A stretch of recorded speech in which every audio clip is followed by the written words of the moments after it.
Next goal horn.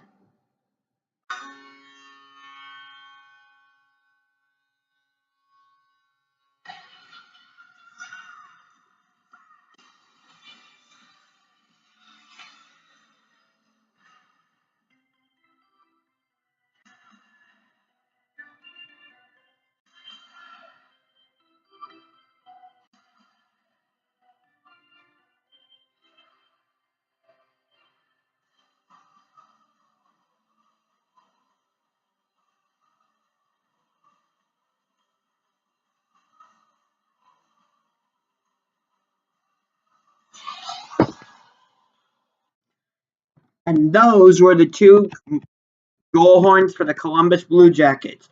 First one is their regular goal horn. The second one, that's the goal horn they use and song they use if they score three goals.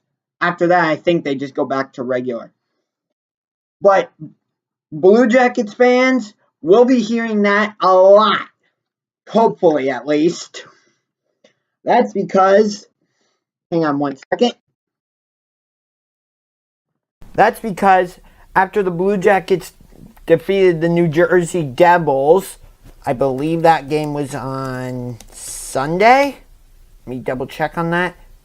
Yes, yesterday, after the Jackets defeated the New Jersey Devils 4-1 yesterday at Prudential Center in New Jersey, your Columbus Blue Jackets are going back to the playoffs for the first time since 2014, the third time in franchise history.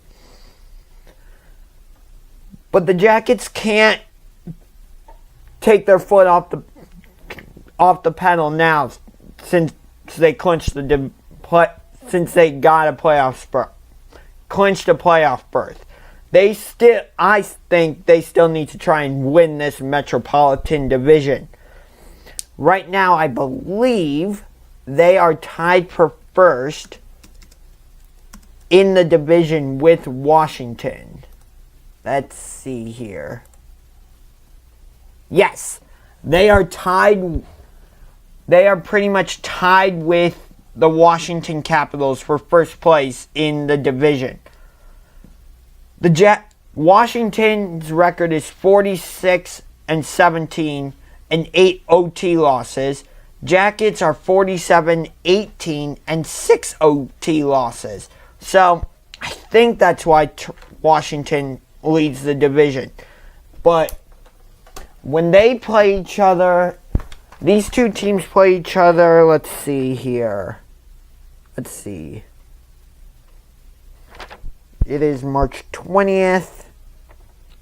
Actually, the Jackets and Capitals play each other March 23rd in Washington.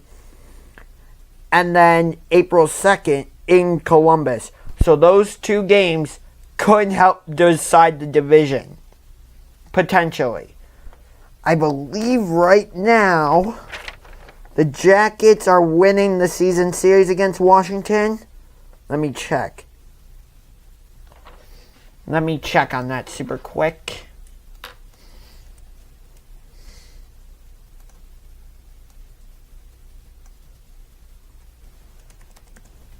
Let's see here. On November 15th, the Jackets won 2-1 in Columbus. November 20th, the Jackets got the win 3-2 in Washington. And then January 5th, the Capitals shut the Jackets out 5-0. And as I said, they play each other again March 23rd in Washington and April 2nd in Columbus. So right now, the Jackets are leading the season series. However, this video is not a preview for the Washington Capitals. Instead, it's a preview for Wednesday night's matchup against the Toronto Maple Leafs. Last time the Jackets played the Maple Leafs, I know the Jackets won. Did they shut them out, though? Let's see here. No, they didn't shut them out. It was 5-2, but the Jackets still got the win. Wednesday night's matchup is in Columbus, and their only time that the only time that they play in Toronto is April 9th. As I said last time, by far the best player for the Maple Leafs is Austin Matthews, who I think is the front runner for Rookie of the Year. But you also have guys like Patrick Laine, Zach Werenski for us, and Josh Anderson. But the main two guys are Patrick Laine for the Winnipeg Jets and Austin Matthews for Toronto. I almost said Columbus. My fault. Let's see here. Now I want the Maple Leafs website. Hang on.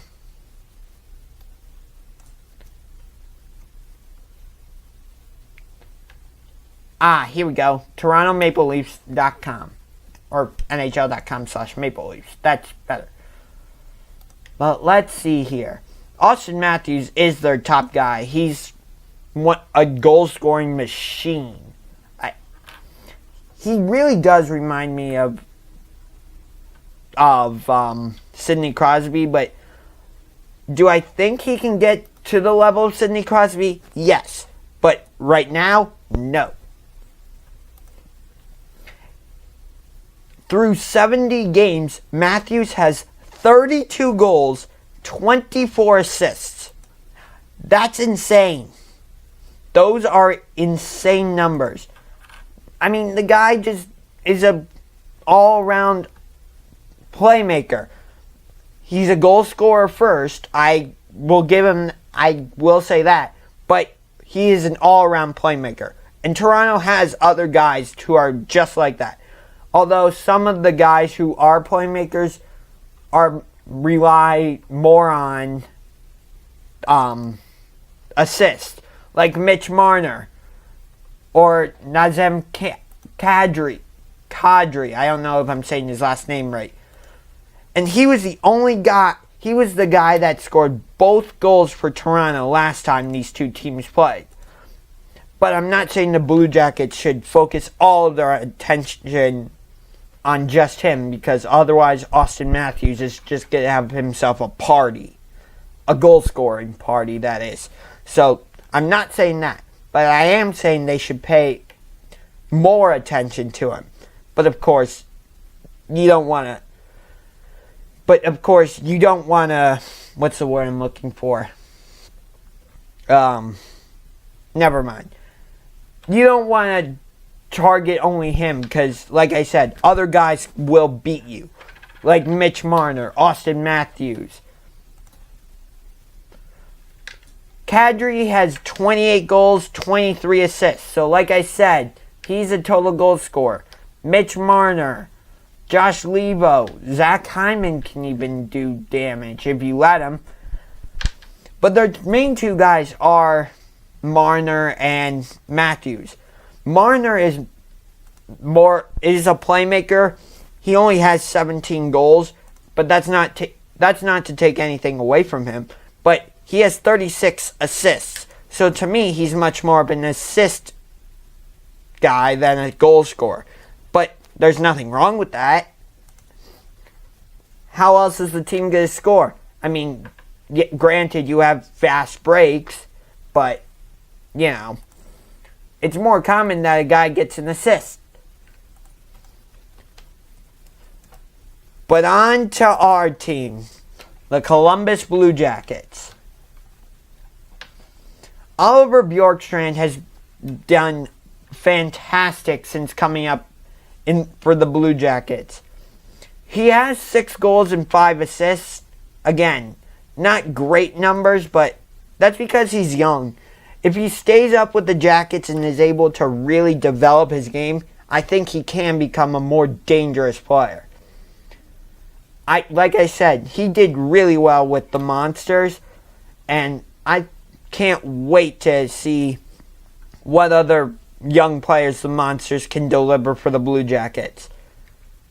I'm excited for Pierre-Luc Dubois, but he won't be with the team for a couple years. So Oliver Bjorkstrand's going to be key. Josh Anderson, Cam Atkinson, Matt Calvert, David Clarkson, Dubinsky, Nick Foligno, Sam Gagne, Scott Hartnell. I think there's so many guys for the Jackets, but let me just point out a few. So like I said, Oliver Bjorkstrand is one. Brandon Dubinsky, the assistant captain, 11 goals, 27 assists. Don't let those numbers fool you, though. He is still quite a goal scorer. Granted, like I said, he has more assists, but does that mean he's not a goal scorer? No. Because when he finds a shot, he will take it. And he has a wicked slap shot. One of the faster ones I've seen. Sam Gagne is one of the craftiest goal scorers I've seen. 18 goals, 26 assists. Again, more assists. Does that mean he's purely an assist guy and not a goal scorer? No, it does not.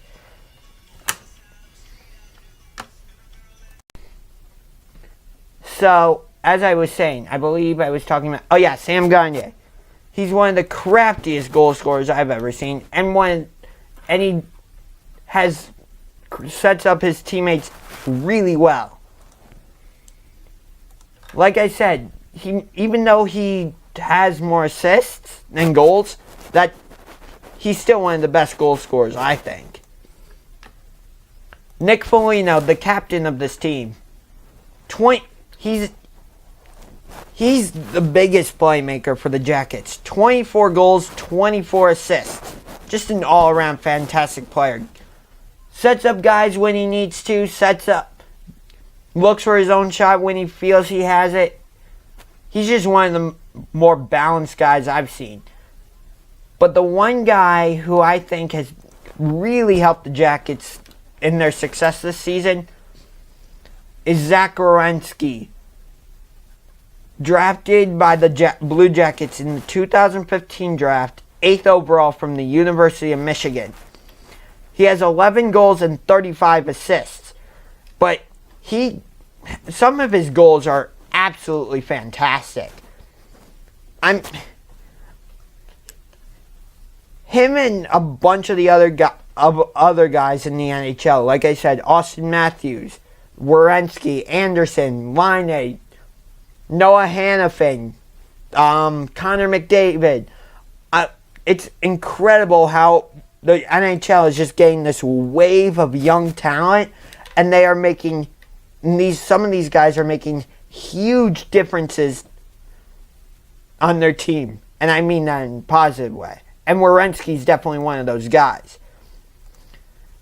Hopefully the Jackets can ride the momentum from last game against New Jersey and clinch and build on their confidence, because I hope they're not just satisfied with clinching a playoff spot. I hope they want to keep going and try and win this Metropolitan Division. I would really love that. But it's going to be tough when you have teams like Washington and Pittsburgh. And I know some people say the Rangers have fallen off, but I think they're still a dangerous team. So this Metropolitan Division is the toughest in all of hockey, at least this season. So I hope the Jackets can win the division. So, go Jackets. # we are the fifth line. Let's keep the momentum going and beat the Maple Leafs on Wednesday. And I will see you on Thursday to preview a big game in Washington.